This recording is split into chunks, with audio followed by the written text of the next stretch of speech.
Shabbat Shalom and Happy Chanukah.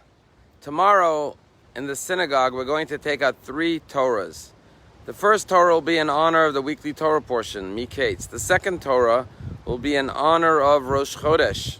And the third Torah will be in honor of Chanukah. What do these 3 celebrations of Shabbat, Rosh Chodesh, and Chanukah have in common? And the answer is light. On Shabbat we light the candles around the Shabbat table. On the holiday of Chanukah, we light the menorah, and the Rosh Chodesh celebration celebrates the light of the moon. But there's a difference. The Shabbat candles are intended for our family.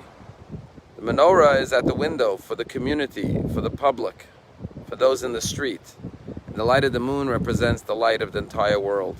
And these are the 3 lights that every human being has to strive for.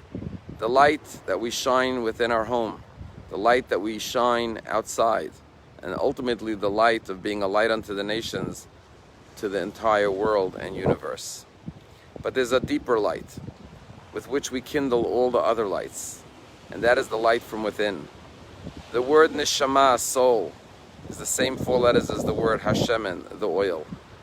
In the deepest, most precious, most intimate moments of life, like when we kiss somebody, we close our eyes.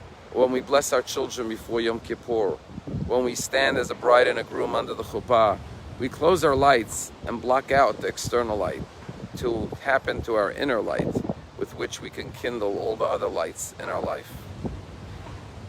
There's a story told about a young man who was very lost and disturbed. He was kicked out of a number of schools in New York. His parents sent him to Israel to study. And when he was in Israel, he got kicked out of school again.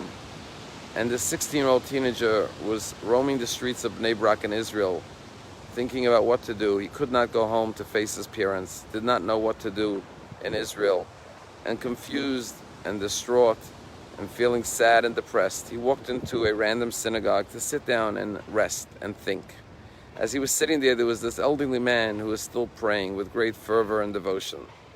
When the man finished praying, he turned to the young boy and he said to him, "Why are you here in the synagogue? Why aren't you in school?" And the man seemed so pure and genuine that he started to unload and tell him how he's been kicked out of one school after another, and his parents finally sent him to Israel, and now he was expelled and he doesn't know what to do with his life. And the old man said, "Let me tell you something. I am 95 years old. I'm a Holocaust survivor. I came to Israel, I got married, I never had any children. All I had was my wife. My wife just passed away after a long illness of 10 years. And now I have no one left in this world except God. And I sit here and I pray during the day. And I find joy and I find strength. And the way I do it is because my Rabbi taught me something beautiful. In the Ashrei prayer, we say that we speak about the glory and the majesty and the strength and the power of God. And then we go on to say, in order lahodia levnei adam gvurosav, to let man know his own strength and power, ukvod hadar malchuso, and the inner majesty and inner beauty that he possesses. And my Rebbe taught me that the reason we spend so much time proclaiming God's greatness is not because God needs to know how great he is, but in order to let man know how great they are. Because every person has a soul and a shama, which is a part of God. And when we understand the majesty and the power and the greatness of God, we understand we have that power and greatness within ourselves. And he said to this young boy, young man, go out and discover your own greatness, your own majesty, your own beauty and glory, because no one could ever take that away from you. The young man left the synagogue, lost in his thoughts, and he continued to roam the streets, and he came to the conclusion that he didn't want to go on living anymore. And so he found a tall building, climbed the steps to the rooftop, went onto the roof with the intention of ending his life. As he walked to the ledge of the roof and looked over, suddenly the thoughts and the words of the rabbi, the old Holocaust survivor in the synagogue, came back to him.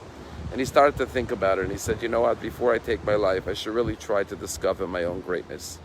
He went back off the roof, but he left the door a little bit open by putting a can in the door just in case he changed his mind. And this young man says, I went back down the steps. And he concludes the story by saying, today I'm a happily married man with a beautiful family, 3 children. I'm a successful businessman. I'm an integral part of my community. And I'm leading a very happy and fulfilled Jewish life.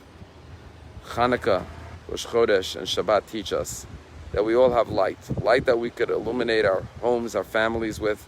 light that we could illuminate the public square, the street with, and ultimately light that we could kindle the whole world aflame with. But we must first discover the light from within ourselves. We have to close our eyes and find the cruse of oil, Hashemen, which is the neshama. And when we discover that, we can light up the world. As Mark Twain once said, the two most important days in a person's life is the day they were born and the day that they discover why. Have a wonderful Shabbat, Rosh Chodesh, and Chanukah.